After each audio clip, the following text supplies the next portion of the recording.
아니 저기요, 집착 좀 그만하세요. 부담스러워요.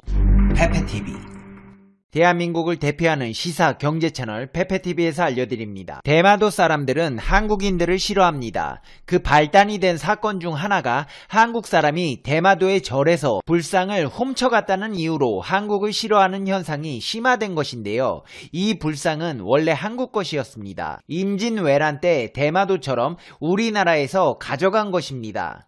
그렇다면 불상은 돌려줘야 맞는 것일까요? 우리가 가지고 있어야 맞는 것일까요? 이건 정말 여러분의 생각이 궁금하네요. 아니, 뺏긴 거 가져온 건데 우리가 가져야 맞는 것이라고 생각하는 분들도 계실 것이고, 아무리 그래도 훔쳐오는 건 아니다, 돌려줘야 한다고 생각하는 분들도 계실 겁니다. 이 사건에 대해 심층적으로 분석해 볼 테니 여러분의 의견을 댓글로 달아주세요. 지금 바로 시작합니다. 페페TV 팩트 체크. 대마도 주민들이 한국인들에게 좋지 않은 감정을 갖게 된 사건의 발단은 2012년 12월 17일로 거슬러 올라갑니다. 당시 일본 정부는 인터폴을 통해 한국 경찰에 쓰시마의 절과 신사에 보관돼 있던 불상 2점이 도난당했다며 공조 수사를 의뢰했습니다. 일본 정부가 특정 국가를 지목하진 않았지만 경찰은 국내 반입 가능성을 열어두고 수사를 진행했습니다. 수사 과정에서 그해 10월 8일 손모 씨가 부산 국제 여객터미널을 통해 들여온 모조품 불상 2점이 일본에서 도난당한 불상과 일치하는 것으로 밝혀졌습니다. 부산 세관에서 진행한 모조품 감정 의뢰 기록과 불상 사진 등도 일본이 보내온 정보와 일치했습니다. 경찰은 골동품상을 통해 불상을 거액에 판매하려던 일당을 검거했습니다. 경찰 조사 결과 손 씨는 운반책에 불과했습니다.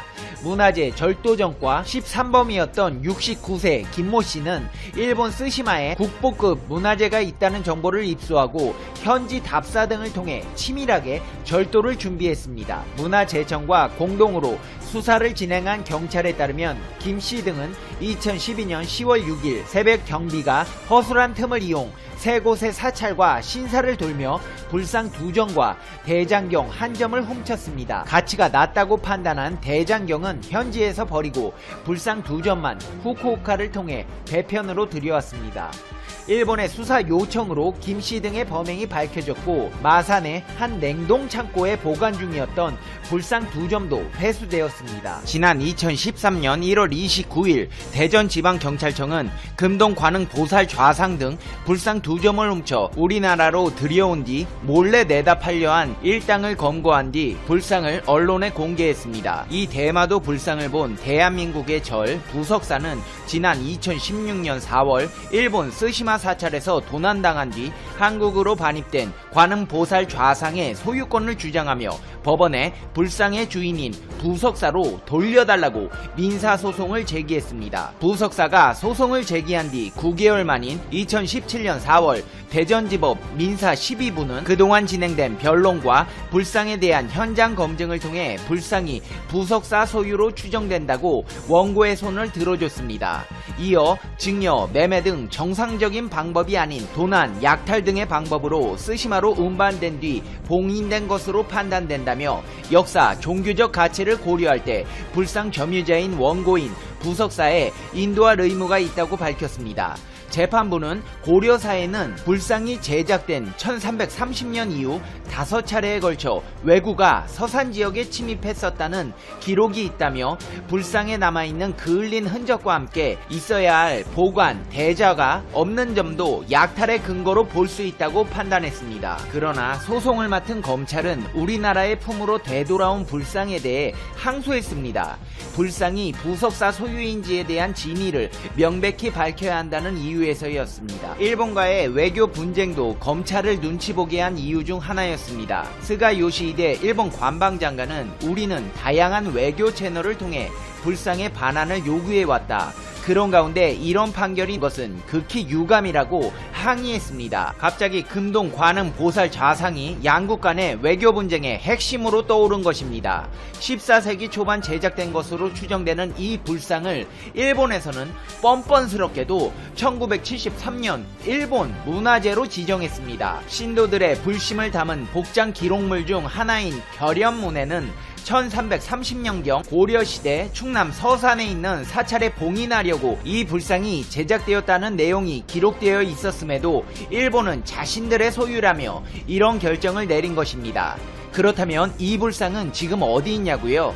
현재 불상은 국립문화재연구소에 보관 중입니다. 국립문화재연구소에서 현장 검증도 진행했지만 선고는 이뤄지지 않고 있습니다. 선고가 지연되자 부석사 금동관흥보살 좌상 제자리봉안위원회는 관음상 손등과 무릎 부위에 녹이 피는 등 훼손이 우려된다며 부석사가 아닌 다른 장소에 봉인해달라는 조정 의견서를 내기도 했습니다. 이런 와중에 말도 많고 탈도 많은 대마도행 여객선 운항이 재개되었다는 소식이 들려왔습니다. 일본 불매운동에 따른 운영난과 선박소리 등을 이유로 최근 한 달간 일본 대마도 노선을 휴항했던 부산의 미래고속이 노선 운항을 재개했습니다. 여행사 관계자는 첫날 승객 180명이 부산항을 출항했다며 승객 추이를 보고 2월 이후 운항 계획을 조정할 수 있다고 말했습니다. 양국 갈등이 심화된 가운데 대마도행 여객선의 운행이 재개되면서 일본 불매운동의 열기도 한풀 꺾이는 모양새입니다. 일본차 판매율도 최저점을 찍고 다시 오름세를 기록하기 시작했고 설날 여행지로도 일본이 인기를 얻는 등 일본에 대한 한국인들의 악감정이 해소되는 듯 보입니다. 그렇다면 일본인들도 과연 한국에 대해 악감정을 추스리고 잘 지내보려는 노력을 하고 있을까요? 어림없는 소리입니다. 최근 니혼기의자의 신문이 실시한 전국 18세 이상 남녀를 대상으로 우편 설문조사를 실시한 결과 국가, 지역에 대한 호감도 가운데 한국이 싫다는 응답자가 66%에 달했습니다. 북한과 중국에 이어 싫어하는 국가 무려 3위에 랭크됐습니다. 전년 조사에서도 한국이 싫다는 응답은 3위로 나타났지만 한국의 혐오감을 느끼는 이들의 비율은 3%포인트 상승했습니다. 러시아가 싫어하는 국가, 지역 4위에 올랐습니다. 반면 미국, 프랑스, 영국은 각각 응답자 69%의 선택을 받아 가장 좋아하는 나라로 꼽혔습니다. 아베가 추진하고 있는 헌법 개정에 찬성한다는 의견은 53%, 반대한다는 의견은 42%였습니다. 헌법에 자위대의 존재를 명기하는 구상에 대해서는 65%가 찬성하고 30%가 반대했습니다. 다음 국회의원 선거에서 표를 주고 싶은 정당 1위는 현재의 집권당인 자민당이 꼽혔습니다. 자위대 찬성하고 자민당 지지하는 것을 보면 한마디로 한국을 정말로 싫어한다는 것입니다. 이렇듯 설문조사에서 나타난 결과로만 보면 일본은 한국을 진심으로 싫어하는 듯 보입니다만 현실에서 보면 또 그렇지가 않습니다. 일본인들 진짜 골 때리는 사람들입니다. 일본의 한국 식당에서는 K-푸드를 먹으려는 일본인들로 문전성시를 이루고 있고 K-팝 굿즈를 판매하는 상점에는 한국 아이돌 관련 상품을 사기 위해 용돈을 모아온 학생들로 가득 차 있습니다. 심지어 일본 잡지 문예는 한국을 주제로 특별호에서 1933년 창간 이래 86년 만에 3세를 찍었습니다. 출판업계에서는 상상도 할 수 없는 일이라며 혀를 내두르고 있습니다. 문예지의 증세는 매우 이례적인 일입니다. 문예의 출판사 가와 대보쇼 측에 따르면 2세는 예약된 부수만으로 완판을 이뤄냈습니다. 초판 8,000부, 2세 3,000부, 3세 3,000부를 찍었습니다. 출판사에 따르면 발매 전 목차를 공개하는 단계에서 이미 SNS를 중심으로 화제를 일으켰고 발매 첫날부터 수많은 서점들로부터 추가 주문이 속출했습니다. 매달 20만 부를 발행하며 여중생들에게 인기를 얻고 있는 티네이저 대상 월간지 니콜라의 한국 특집호 인기도 빼놓을 수 없습니다. 거의 매달 한국을 다룬 패션과 기사를 쏟아내며 판매 호조를 보이고 있는 니콜라는 한국 이주에 관한 기획 기사까지 실어가며 창간 이래 처음으로 한국 현지를 방문해 취재 및 촬영까지 했습니다. 유명 여성 모델들이 한국의 명소를 방문해 패션, 화장품, 먹거리, 문구류 등과 서울 가로수길과 한남동의 스트리트 패션을 소개했습니다. 심지어 도쿄 시부야의 스트리트 패션을 소개하는 면에는 패션 감각이 뛰어난 젊은 여성을 찾아 한국스러운 얼굴로 싣고 있습니다. 이게 무슨 말이냐 하면 옷 잘 입고 아름다운 일본 여성을 찾아 한국스럽다며 한국인을 거의 우상시한다는 것입니다. 이 니콜라라는 잡지는 높은 판매 부수를 기록하면서 인기를 얻고 있습니다. JJ나 S 가와이 같은 패션 매거진들도 한국 특집을 실는 등 한국에 대한 관심이 거의 집착에 가깝습니다. 특히나 S 가와이는 한 권 전체를 한국 특집으로 다루며 표지 모델로 한국에서도 높은 인기를 얻고 있는 걸그룹 아이즈원을 선정했고, 한국 서울의 여성 패션 스냅 사진을 특집으로 내보내며 한국을 찬양하고 있습니다. 이 잡지들의 주요 독자층은 일본의 여중생과 여고생들입니다. 젊은 여성들 사이에서 한국에 대한 관심이 극에 달해 있다는 것입니다. 일본의 잡지 편집장은 매체와의 인터뷰에서 예전에는 하라주쿠의 다케시타 거리가 유행의 중심이었다면 지금은 한국 문화의 마을 신오쿠보가 그 중심이 되고 있다고 설명하면서 일본에 대한 수출 강화로 한국에서는 일본 제품 불매 운동이 일어난다지만 적어도 출판업계에서 한국은 지금 가장 뜨거운 소재가 되고 있다고 말했습니다. 특히 일본의 젊은 세대에 있어서 한국 문화는 유행이 아니라 고정화된 모습이라고 설명하며 앞으로도 한국에 대한 기사들은 지속적으로 이어질 것이라고 평가했습니다. 이렇게 일본은 한국을 싫어하면서 뒤로는 집착에 가까운 애정 공세를 펼치고 있습니다. 이제 페페TV의 결론 듣겠습니다. Conclusion. 페페TV. 아니 저기요, 집착 좀 그만하세요. 부담스러워요. 이 사람들 앞에서는 싫어하는 나라라고 하고 뒤로는 옷 잘 입는 사람들 뽑아놓고 한국인 같다면서 찬양하고 있었네요. 당최 이거는 뭐라고 생각해야 되나요? 아니 원래 일본이 그렇잖아요. 앞다르고 뒤다른 사람들이라고. 아베도 선거 끝나고 불고기에 막걸리 한잔하면서 한국 드라마도 정주행하고 일본인들도 한국 싫다면서 뒤로는 한국 문화에 집착을 넘어 찬양까지 하는 거 보면 뭐라고 해석해야 할지 심리 분석이 안 됩니다. 앞서 말씀드린 대마도 불상은 돌려줘야 하는 것일까요? 우리가 가져야 맞는 것일까요? 페페TV 시청자 여러분은 어떻게 생각하세요? 페페TV는 여러분의 생각이 궁금합니다. 댓글로 여러분의 생각을 남겨주세요. 여러분, 계란 한 판이 몇 개인지 아시나요? 29개입니다. 왜냐하면 여러분 인생에는 한 계란 없기 때문입니다. 열심히 하다 보면 모든 것은 완벽하게 이루어지게 될 수밖에 없습니다. 일단 무엇보다 가장 소중한 건 바로 당신, 자기 자신이라는 것을 잊지 마세요. 살다 보면 챙길 사람도 많고 해야 할 일도 많아서 자신에게 소홀해지는데 세상에서 가장 소중한 당신을 한때 부질없는 걱정과 고민들로 괴롭히지 마세요. 행복하기 위해서 불행했던 시간들을 의식적으로 버리십시오. 어떤 아쉬움이나 후회가 남는다면 그 또한 내일을 살아가게 하는 인생의 경험일 테니 괴념치 마세요. 천천히 가더라도 포기하지 않는다면 언젠가는 도착할 수 있습니다. 어떤 속도로 걷던지 하물며 잠시 멈춰가더라도 행복한 당신이 되기를, 가장 당신답게 살기를 응원하겠습니다. 오늘도 집안에 평안이 가득하시고 건강하시고 즐거운 날들이 되시길 페페TV가 응원하겠습니다. 그럼 다음 영상에서 봬요. 안녕. 현재 동남아에서 중국은 공공의 적이 되었습니다. 특히 인도, 베트남과 심각한 갈등을 겪고 있습니다. 이유는 영토 분쟁입니다.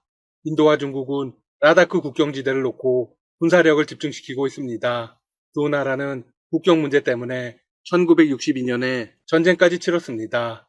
하지만 아직까지 국경선을 확정하지 못했죠. 이들에게는 3,488km에 이르는 실질 통제선이 사실상 국경입니다. 이 통제선 주변에 인프라 개선을 위해 양국이 노력 중인데 군사적 충돌로 이어지는 실정입니다. 지난 6월 라다크 가르완 계곡에서 양국 군대 간 충돌이 생기면서 인도 군인 약 20여 명이 숨졌습니다. 중국은 구체적인 사상자를 밝히지는 않았지만 만만치 않은 인명피해가 있었을 거라는 분석이 나옵니다. 이후 인도와 중국은 수교를 끈다시피 하고 있습니다. 인도에서는 중국산 제품 보이콧, 각종 프로젝트 취소 등 중국 퇴출 목소리가 커졌습니다. 인도 정부는 비관세 장벽 등 여러 수단을 동원해 중국산 제품의 수입을 막으려고 하고 있습니다. 최근에는 각 항공사에 자국 내로 들어오는 여객기에 중국인을 태우지 말라고 비공식으로 지시했습니다. 이는 현지 언론들이 대대적으로 보도한 내용입니다. 인도 당국으로부터 지시를 받은 항공사 중 일부는 탑승 금지의 근거가 필요하다며 관련 지시 사항을 문서로 전달해달라고 당국에 요청하기도 했습니다. 인도 정부의 해당 지시는 사실상 중국인의 입국을 금지하는 것이기도 합니다. 조치는 여기서 끝이 아닙니다. 인도는 주권, 국방, 공공질서를 위협한다는 이유로 동영상 플랫폼, 틱톡 등 중국산 스마트폰 어플리케이션 260여 개도 금지했습니다. 인도만큼이나 중국과 갈등을 겪고 있는 나라가 또 있습니다. 바로 베트남인데요. 베트남은 남중국해를 놓고 중국과 영토 분쟁을 이어가고 있습니다. 중국은 남중국해 바다가 전부 자기네 것이라고 주장하고 있습니다. 그러면서 베트남 앞바다 역시 본인들 영해로 포함시켜 버렸죠. 미국은 중국의 만행을 무너뜨리기 위해서 항행의 자유작전을 펼치고 있습니다. 중국이 자신들의 바다라고 주장하는 영해를 홍해라고 반박하며 유유히 항해하는 것입니다. 상황이 이렇게 되자 결국 인도와 베트남이 손을 잡고 국방협력에 속도를 내고 있습니다. 지난 27일 베트남 총리와 인도 총리가 화상 정상회의를 가졌습니다. 양국 정상은 공동성명을 통해서 강화된 국방과 안보 유대를 하나의 협정 형태로 만들기로 합의했다고 했습니다. 이어서 인도 태평양 지역의 안정성을 위해 양국 군사교류를 촉진하고 군사산업에서의 협력도 강화하겠다고 밝혔습니다. 세계 군비의 확충과 같은 민감한 안보 사안은 공개하지 않는 게 외교적 관행입니다. 하지만 양국 정상은 오히려 대놓고 밝히며 공식화를 했습니다. 그 이유는 하나밖에 없습니다. 중국에게 군사적으로 맞대응하겠다는 것입니다. 이번 회담을 통해 인도가 베트남에게 제공하기로 한 방위비 규모는 5억 달러, 우리 돈 5,520억 원에 달합니다. 양국은 공동성명을 즉각적으로 이행하겠다고도 밝혔습니다. 인도는 25일 자국 군함을 호찌민에 정박시킨 데 이어 26, 27일 베트남 해군과 합동군사훈련까지 일사천리로 진행했습니다. 인도는 또 최근 핵탄두 장착이 가능한 수함도 대한미사일 브라모스를 베트남에 판매하기로 결정했습니다. 브라모스 미사일은 항공모함 킬러라고 불릴 정도로 엄청난 타격력을 지니고 있습니다. 브라모스 미사일은 대함용과 지상 공격용 두 가지 타입이 있습니다. 블록 1형은 소음석 대함미사일로 사정거리가 최소 290km로 대함용입니다. 블록 2형은 소음석 지대지 순항 미사일로 1000km 이상입니다. 브라모스가 베트남 북부에 배치될 경우 광저우 등 중국의 중남부 주요 도시들이 모두 사정권에 들어갑니다. 중국은 항공모함을 중심으로 한 해상 전력에 많은 투자를 하고 있죠. 베트남이 브라모스를 실전에 배치하면 중국 해군의 기세를 상당히 견제할 수 있을 것으로 예상됩니다. 몇몇 군사 전문가들은 브라모스가 현재 남중국해 군사적 균형을 완전히 바꿔놓을 가능성도 있다고 지적했습니다. 브라모스는 인도가 러시아와 공동 개발하고 있고 아직 베트남에 정식으로 인도하지는 않았습니다. 하지만 국경의 주위를 봐가면서 인도 시기를 앞당길 것으로 보입니다. 이 밖에도 베트남은 인도가 건조 중인 12척의 고속 해양 경비정을 징계받기 위한 협상도 벌이고 있는 것으로 알려졌습니다. 이쯤 되면 힘을 합쳐 중국과 한판 붙어보겠다는 거네요. 인도와 베트남의 군사적 밀착은 쿼드의 묵인이 있었기에 가능하다는 분석이 지배적입니다. 현재 인도는 코로나19의 확산세로 엄청난 타격을 받았습니다. 따라서 재원 배분의 어려움을 겪고 있죠. 이런 상황에서 베트남에 거의 군비 차관을 제공한다는 것은 시기상 분명히 맞지 않습니다. 즉, 미국이 쿼드의 장기적인 보석을 위해서 물밑 지원을 하고 있는 것입니다. 전문가들은 일본도 미국의 옆에서 거들고 있다는 점을 부각했습니다. 지난 10월 스가 일본 총리가 베트남을 방문했을 때도 방위 장비 및 기술 이전 협정을 가장 먼저 체결하려고 노력한 점이 증거라는 것이죠. 따라서 이번 군비 지원 역시 쿼드가 인도를 우회 지원해 대중압박 전략을 쓰는 것이라는 결론이 나옵니다. 인도 외무차관은 관련해서 이렇게 밝혔습니다. 정상회담 성명은 라다크와 남중국해에서 벌어지는 중국의 침략과 관련된 양국의 과거 입장보다 훨씬 강력한 의미를 담고 있다. 양국은 중국의 확장주의에 맞서는 외교 신호를 지속적으로 보낼 것이다. 속내를 하나도 숨기지 않고 있다는 건 중국과 정면으로 승부하겠다는 것입니다. 현재 중국은 완전히 고립 상황입니다. 미국을 중심으로 사실상 대부분의 나라들이 연합을 하고 있죠. 한편 이에 대한 중국의 입장은 어떨까요? 늘 그렇듯 허풍으로 일관하고 있습니다. 중국의 전문가들은 이렇게 주장했습니다. 미국이 대중압박 대책으로 내놓은 인도태평양 전략이 중국의 발전을 저지하는 것이 아니라 오히려 촉진할 것이다. 중국이 이런 주장을 하는 데는 근거가 있겠죠? 중국 전문가들은 인도태평양 전략이 광범위한 동맹 네트워크로 이어질 수 있다는데 동의하지 않는다고 입을 모았습니다.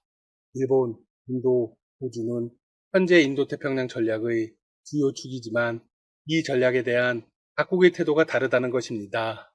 중국은 우선 자신들이 마구 두들겨 대고 있는 호주는 확실히 미국의 편이라고 언급했습니다. 중국에 따르면 호주는 실제로 자국의 번영과 안보가 미국에 의존한다고 믿기 때문에 인도태평양 전략에 선두에 서게 되었다고 설명했습니다. 하지만 인도와 일본은 다르다는 것이죠. 그러면서 한 전문가는 동남아시아를 언급했습니다. 동남아시아는 인도태평양 전략의 핵심 지역이지만 중국과 미국 편을 들려고 하지 않습니다.